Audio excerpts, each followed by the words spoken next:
말씀으로 임하시는 주님의 은혜와 평강이 성도님들의 오늘 하루의 삶 가운데 함께 하시기를 소망합니다.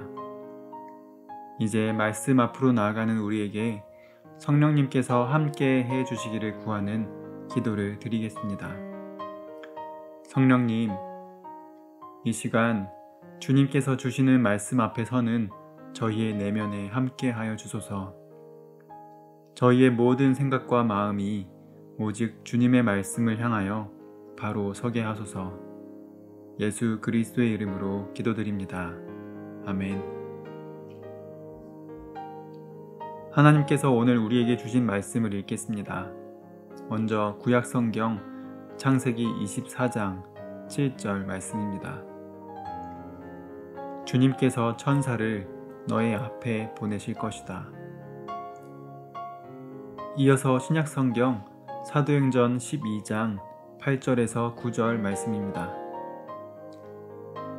그 천사가 베드로에게 말하였다. 띠를 띠고 신을 신어라. 베드로는 그대로 하였다. 또 천사가 그에게 말하였다. 겉옷을 두르고 나를 따라오너라. 베드로는 밖으로 나와서 천사를 따라갔다. 하지만 베드로는 천사가 하는 일이 현실인 줄은 몰랐다. 이번에는 순서를 바꾸어서 다시 한번 읽겠습니다. 그 천사가 베드로에게 말하였다. 띠를 띠고 신을 신어라.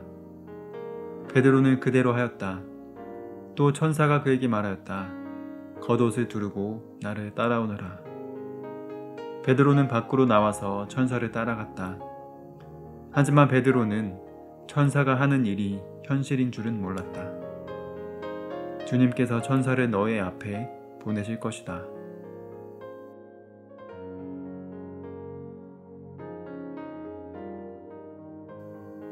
오늘 신약성경 사도행전 말씀에서 베드로는 대단히 위험한 위기 상황에 처해 있습니다.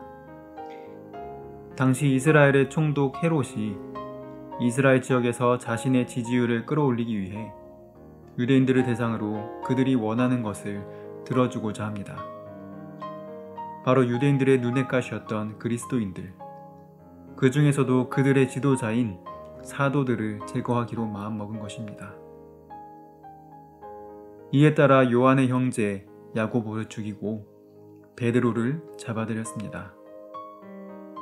그런데 마침 그때가 무교절 기간이라 절기 중에 사람을 재판하여 해야 할 수는 없으니 유월절이 지난 후에 공개 재판을 통해 베드로를 죽이기로 결정하고 그를 감옥에 가두어 두었습니다. 오늘 본문의 배경이 되는 상황이 바로 이때입니다. 그런데 그렇게 목숨이 위험한 절체절명의 순간에 기적적인 구출 사건이 펼쳐지게 됩니다. 공개 재판이 있기 전날 밤 호련히 나타난 천사가 베드로를 깨워 데리고 거리까지 나가 그를 놓아주게 됩니다. 당시 그리스도인들의 신앙의 색깔에 있어서도 또 그들이 놓인 그들의 상황에 있어서도 불가능한, 있을 수 없는 일이 일어난 것입니다. 그래서인지 베드로를 간절히 기다리고 있었던 동료들마저 베드로가 그들을 찾아왔다는 아이의 말에 너 미쳤구나 라는 말도 안 된다는 반응을 보였던 것이겠지요. 그런데 이 베드로의 구출 이야기에서 중요한 관점은 이 이야기상에서 베드로의 위치입니다. 베드로의 목숨이 위험한 상황에 처해 있을 때 천사가 나타나 그를 구해 주었습니다. 그런데 그 과정에서 그려진 천사의 모습이 이전에 마리아나 엘리사벳 등을 찾아간 천사들의 태도와는 조금 다릅니다. 친절하게 설명해주고 알려주는 것이 아니라 모든 일을 천사가 앞장서서 끌고 나가고 베드로는 그저 수동적으로 따르기만 합니다. 천사는 자고 있는 베드로의 옆구리를 쳐서 급히 일어나라 라고 그를 깨워 띠를 띠고 신을 신으라, 겉옷을 입고 따라오라 라고 하며 베드로를 거리까지 데리고 나갑니다. 이에 따라 베드로의 자세나 태도는 자연스럽게 수동적인 것으로 그려집니다.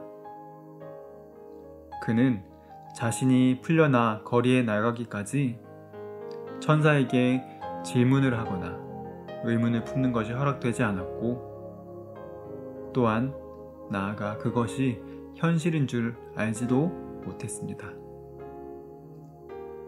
이것은 사도행전을 기록한 누가가 평소에 천사를 묘사하던 것과는 조금 다른 모습입니다.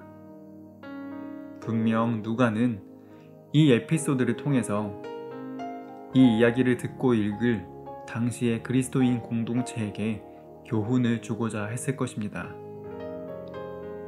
그러한 측면에서 보았을 때 베드로의 구출 이야기에서 우리가 맞추어야 할 초점은 기적적으로 풀려난 베드로도 아니고 베드로를 끌고 나온 천사도 아니요, 오로지 천사를 보내 베드로를 구원한 하나님입니다.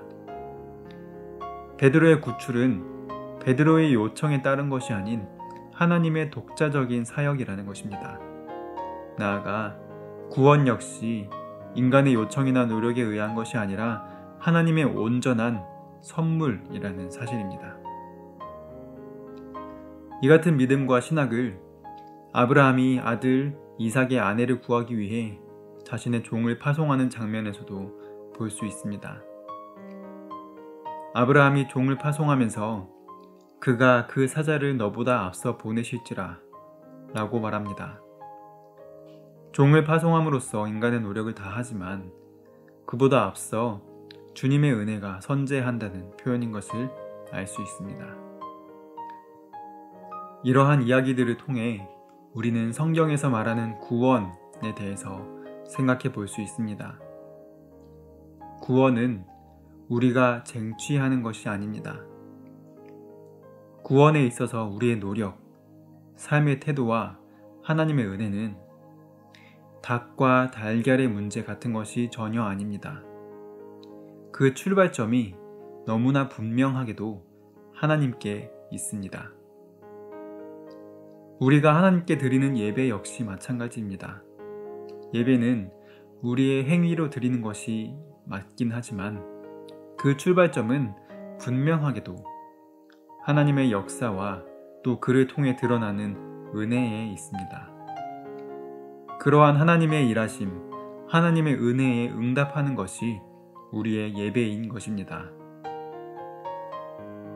아브라함의 종에 앞서 일하신 하나님, 베드로를 구해내신 하나님, 우리의 하나님께서 우리를 위해서도 일하셨고 오늘도 일하고 계십니다. 그 하나님의 일을 통해 우리는 이 땅을 살아갈 수 있고 또 하나님께 나아갈 수 있습니다. 주님의 그 은혜를 기억하며 오늘도 주님께서 허락하신 이 귀한 하루를 주님께 올려드릴 수 있는 우리 모든 성도님들 되시기를 소망합니다. 함께 기도하겠습니다. 거룩하신 하나님 아버지, 주님은 저희의 그 어떤 말로도 형용하지 못할 분이십니다. 하지만 그런 주님께서 저희를 위해 일하셨고 일하고 계십니다. 넘치는 사랑으로 이 땅을 지으시고 모든 것을 버리는 아픔으로 주님 안에서 하나뿐인 아들이 십자가를 지게 하셨습니다. 주님의 은혜만이 저희 삶의 출발점이자 살아갈 힘과 이유가 되며 또한 돌아갈 본향이 됩니다. 그 은혜에 응답하며 오늘 하루도 주님 앞에서 살아가는 저희가 되게 하여 주옵소서. 그리하여서 더욱 주님께 다가가고자 주님을 닮아가고자 발버둥 칠 때 주님께서 저희 안에 함께 하여 주실 줄 믿습니다. 주님, 저희 삶에 가득 차도록 임재하여 주옵소서. 이 모든 말씀 우리 주 예수 그리스도의 이름으로 기도합니다. 아멘. 계속해서 말씀 가운데 머무르며 따스히 품으시는 주님의 사랑 안에 잠잠히 주님의 음성에 귀 기울여 보시겠습니다.